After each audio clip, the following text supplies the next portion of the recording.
আজ আমরা দেখব কিভাবে লেসো টুল দিয়ে কাজ করতে হয় আর লেসো টুল ব্যবহার করতে হয়।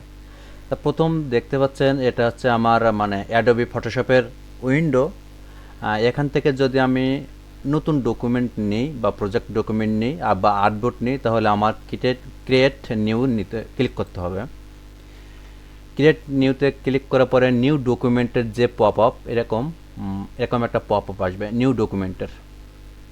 তাই এখানে এই যে আমি ক্রিয়েট নিউতে ক্লিক করার পরে আমার নিউ ডকুমেন্টের একটা পপ আপ আসছে।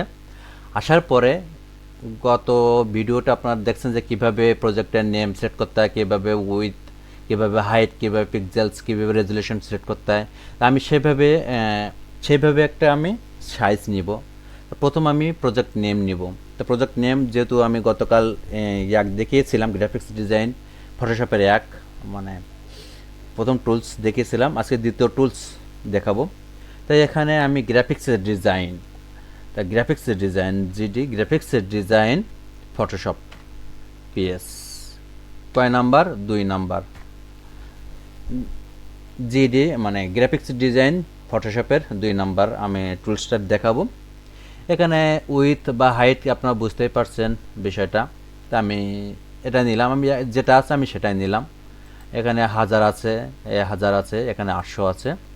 তার পিক্সেলস, এখানে pixels inch, centimetre, millimetre, points, picas আছে, আমি পিক্সেলসই নেব। সাধারণত অ্যাডোবি ফটোশপে সাধারণত পিক্সেলস নিতে হয়, কারণ এখানে প্রতিটি ডিজাইন ডট পার ইঞ্চের মাধ্যমে মানে ডট ডট দিয়ে যে কোনো ডিজাইনটা তৈরি হয়, সেখানে পিক্সেলস নিতে হবে ডট পার ইঞ্চ। এখানে রেজুলেশন এখানে আপনি 72 নিতে পারেন, 150 নিতে পারেন, 300 নিতে পারেন। আমি মিডিয়াম সাইজের নিলাম 150।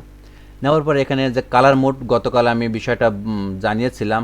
এখানে কালার মোড 8GB কালার বা সিএমওয়াইকে বা এই যে কালার ল্যাপ কালার যা আছে, কেন 8GB কালার নেওয়া হয়?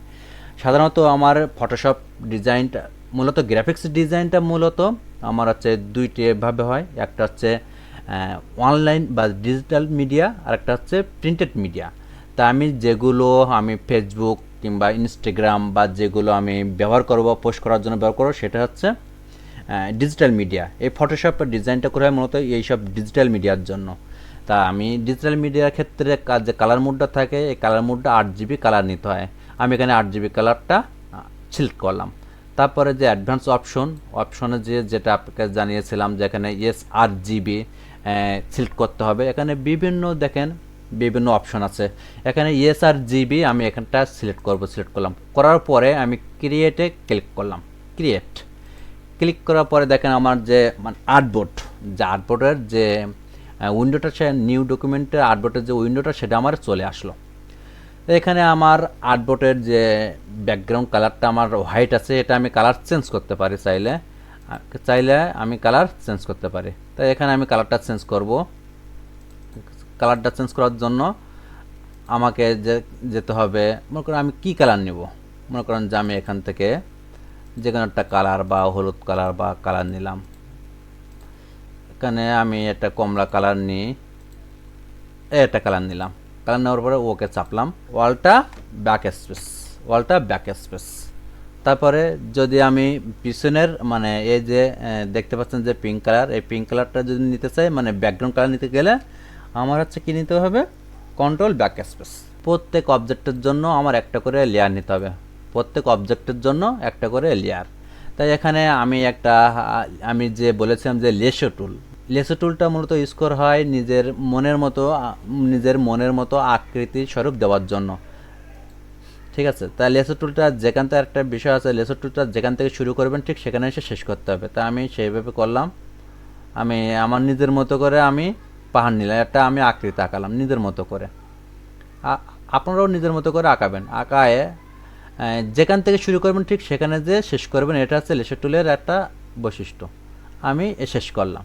দেখেন এই জায়গাটা আমার সিলেক্ট হয়ে গেছে। এখানে আমি আমার নিজের মতো করে একটা কালার ইউজ করব। মনে করেন এখানে আমার ব্ল্যাক কালার আছে, মানে কালো কালার আছে, প্লাস পিছনে আছে আমার হচ্ছে ব্যাকগ্রাউন্ড কালার আছে, পিঙ্ক কালার আছে। তা আমি ফরগ্রাউন্ড কালার, মানে সামনের যে কালারটা, এই কালারটা হচ্ছে আমি ইউজ করব। এটা ফরগ্রাউন্ড কালার ইউজ করার জন্য ওয়ালটা ব্যাক স্পেস দেখেন এটা সিলেক্ট হয়ে আছে, এটা আমি মানে ডিসিলেক্ট করব কিভাবে, কন্ট্রোল ডি দিয়ে ডিসিলেক্ট।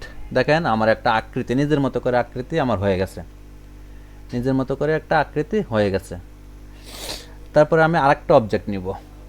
এখানে আরেকটা অবজেক্ট নিতে গেলে প্রত্যেকটা, আমি জানি প্রত্যেকটা অবজেক্টের জন্য একটা করে লেয়ার রাখতে হবে। বাস আমি দ্বিতীয় লেয়ার নিলাম। এখানে আমি আরেকটা টুল, আজকে আরেকটা টুল সাথে আরেকটা টুল আমি ব্যবহার শিখবো, সেটা হচ্ছে ব্রাশ টুল। কালার নিলাম, হোয়াইট কালার নিলাম। এবার আমার এই রাউন্ডে এটা আছে আমার হার্ট টুল হিসেবে আছে, এখানে আমি একটা সফট টুল মানে ইউজ করব। ঠিক আছে, তা আমি আরেকটা অবজেক্ট নিলাম। নেওয়ার পরে এখান থেকে আমার কি করতে হবে, এখান থেকে একটা সফট রাউন্ড টুল ইউজ করতে হবে।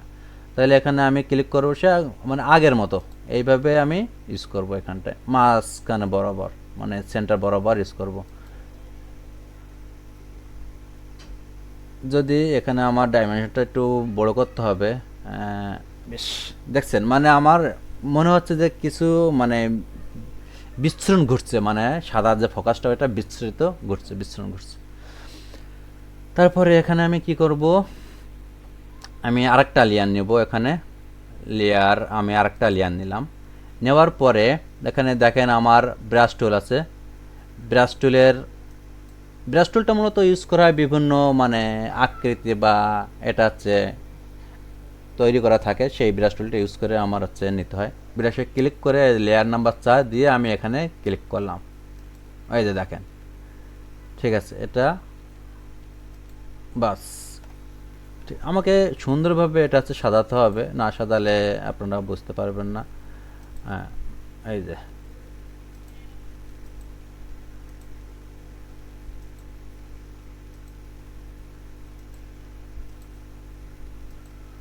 এই যে কত সুন্দর আমি ঘাসের যে এটা নিয়েছি। তা আরেকটা বিষয় আপনাদের বলি যে প্রত্যেক লেয়ার আপনাকে একটা জিনিস খেয়াল করতে হবে যে আমার কোন লেয়ারের পাশে কোন লেয়ারটা রাখলে আমার ভালো দেখাবে বা ভালো লাগবে, এটা আপনাদের সবসময় মাথায় রাখতে হবে। আমি ঘাস নিয়েছি, ঠিক আছে, আমি এটা ঘাস নিয়েছি মানে আমি বোঝাতে চাচ্ছি এমনটাই যে একটা পাহাড়ের ওপরে এখানে ঘাস মানে ঘাস হয়েছে, ঘাসটা ওখানে যে কিছু হরিণ খাইতে আসবে, ব্যবহার করতে হবে। আমি মুভ টুলটা ব্যবহার করব। আমি অবজেক্টে ক্লিক করলাম বা ধরলাম, দেখেন এটা এমন মনে হচ্ছে কি যে ঘাসের মানে পাহাড় দিয়ে ঘাসের ওপর দিয়ে ঘাসের মধ্যে থেকে আমার হরিণ হেঁটে চলে যাচ্ছে। আমি আরেকটা ইউজ করব, হরিণ আরেকটা নিলাম। এখানে এই যে মুভ টুল দিয়ে আমি সিলেকশন করলাম, ধরলাম, এটা সরি এটা আমার অবজেক্ট মানে আমি লেয়ার নিতে ভুলে গেছি, আমার লেয়ার রাখতে হবে এটা। এই যে লেয়ারে ক্লিক করলাম, 6 নম্বর লেয়ার। এখানে আরেকটা আমি ব্রাশ টুল ইউজ করব, হরিণ 300 সাইজ। এই যে এটা আমার মুভ করার জন্য আমাকে কী করতে হবে, এটা ধরে অবজেক্টটা আমাকে এভাবে এই যে পাশাপাশি রাখলে এখানে আমি বুঝতে পারবো যে এরা আছে পাশাপাশি যাচ্ছে বা পাহাড় দিয়ে বা সুন্দরবনের ভিতর দিয়ে হেঁটে যাচ্ছে। এই হচ্ছে আরেকটা এখানে হরিণ নিলাম। এখানে আরেকটাই আমি চেষ্টা করি যে হরিণ নেওয়ার জন্য।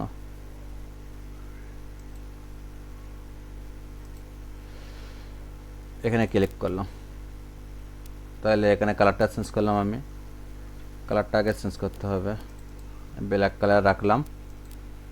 বাস ওপেন করে আমি এটা ক্লিক করলাম। বাস এটা আমি ধরলাম, ধরে অবজেক্টটা ধরলাম, ধরে ক্লিক করলাম। তাহলে আমার এখানে কি মনে হচ্ছে যে কিছু হরিণ মানে 3টা হরিণ আমার হচ্ছে পাহাড় বেয়ে তারা হচ্ছে অন্য কোথাও যাচ্ছে, এটাই তো। তা এই ছিল আপনার হচ্ছে লেসো টুল এবং ব্রাশ টুলের কার্যক্রম। এখন আগামীতে আমরাও চেষ্টা করব যে এখানে হ্যাঁ এইটা আমি এটা কমিয়ে দিব, এটার সাথে তো কমিয়ে দেব, দেখতে একটু ভালো লাগবে। এই যে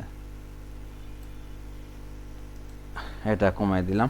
এটা করলাম কিন্তু কন্ট্রোল টি দিয়ে সিলেক্ট করে এটা হচ্ছে ছোটো বড়ো করলাম।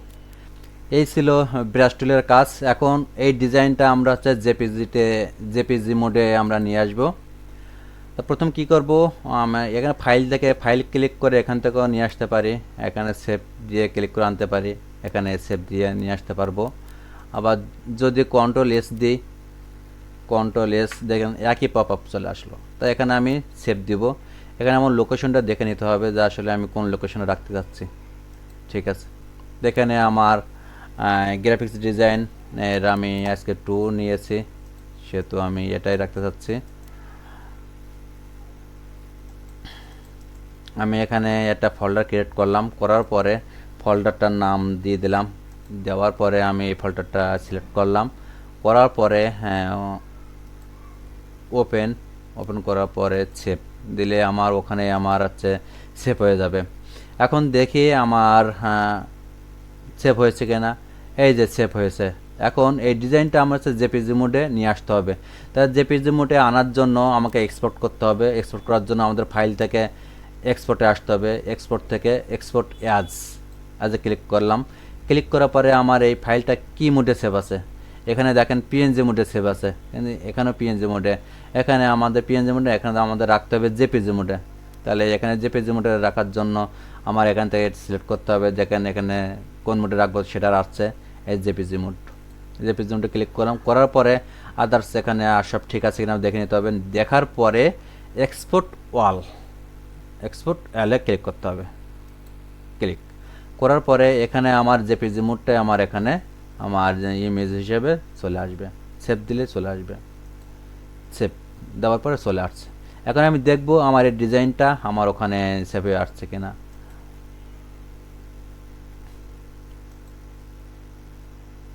ফটোশপতে এই যে আমার এটা ছিল আমার প্রজেক্ট, আর এটা হচ্ছে আমার যে ইমেজ, সেই ইমেজের আমার ডিজাইনটাই চলে আসছে। তাই এই ছিল আজকের লেসো টুল এবং ব্রাশ টুলের কাজ। আগামীতে আমরা আস্তে আস্তে বিভিন্ন ডিজাইন, বিভিন্ন টুলসের টুলসের ব্যবহারের সাথে সাথে বিভিন্ন ডিজাইনও শিখব। তা যদি আপনাদের ভালো লাগে তাহলে লাইক কমেন্ট একটু শেয়ার করবেন। ধন্যবাদ সবাইকে।